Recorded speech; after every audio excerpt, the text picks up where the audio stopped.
Hello, this is Jay Levine, and you're listening to J Radio.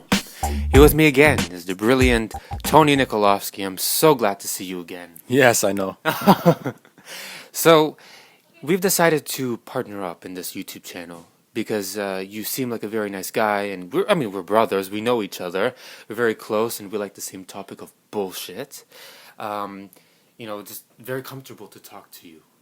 Yeah, when I came into your studio yesterday, I noticed how nice and warm it was. It was just like the bricks itself just makes it so warm. Yeah, just for the audience out there, just picture this scenario. It's like Freud's basement, and you're sitting on this nice, comfortable couch and talking on and on about some random topic to a close relative and someone who will appreciate those ideas. I think is very important.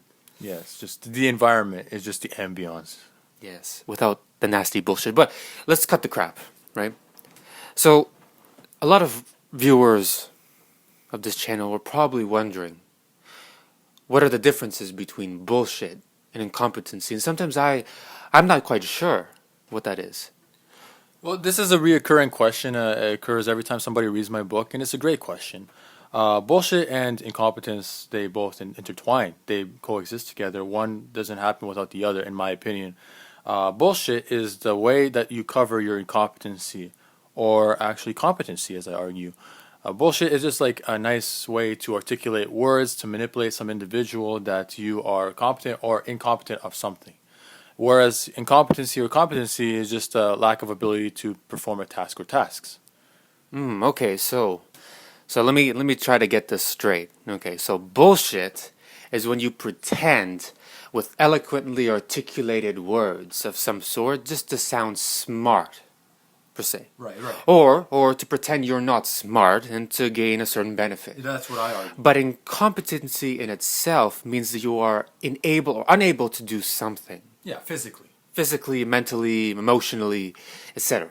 Okay, so I see where they go hand in hand, where they collide, and how they are different. Okay, so that makes more sense now.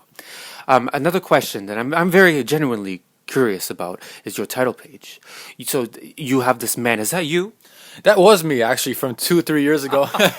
Who knew that picture would be worth something? You know, who knew that fish would have been famous one day? Actually, speaking of fish, I'll explain to you. At first, when I put the cover up, I just thought it was funny. It looks like some incompetent individual, right? But actually, through time, I realized that there are actually some symbolism.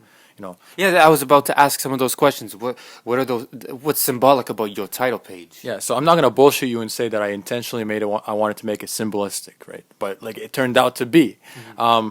First of all, there's a band. It's a Yugoslav band. I'm from Yugoslavia, former Yugoslavia, and in 1982 they've written a song called "Kako je lepo biti glup," which roughly translates to "How nice it is to be stupid." The band name is Ribla Chorba, which translates to fish stew, and the fish is like the picture of it, right? And I look incompetent there, like I'm consuming some type of bullshit or whatnot, right?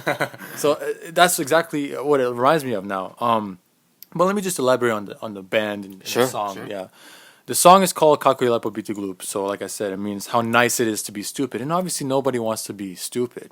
That's just not what it is. But it's a parody of people who intentionally act dumb in order to gain some type of benefit, whether that may be to avoid a certain task that they have to perform, or to get things served on a silver platter. So that looks like kind of like somebody's serving me that fish on a silver platter. I'm just opening my mouth like a fish, and I'm a Pisces, just like you. Speaking of Pisces, I'm a Pisces, and sometimes we get emotional. And as writers, some writers get overly emotional. They spill out all of their thoughts and frustrations onto paper. Do you think what you've written down is perhaps too emotional? Or do you think you are stating some of the facts that are essential for people to know about?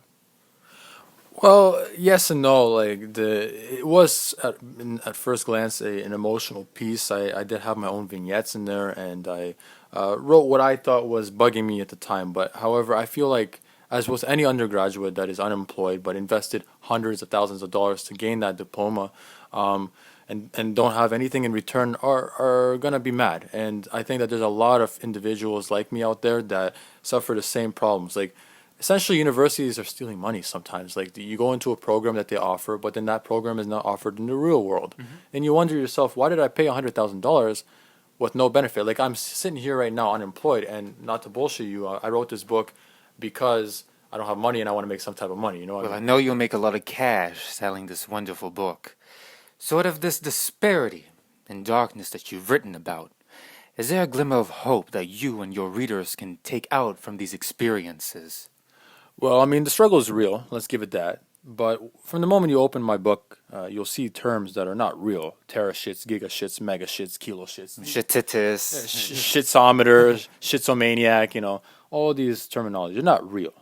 But I'm trying to make light of dark topics, and via making a satirical comedy, it's gonna make things better. Because if you didn't take anything else from this book, I want you to understand that the main path to a happier life is to be as tolerant to bullshit as you can be.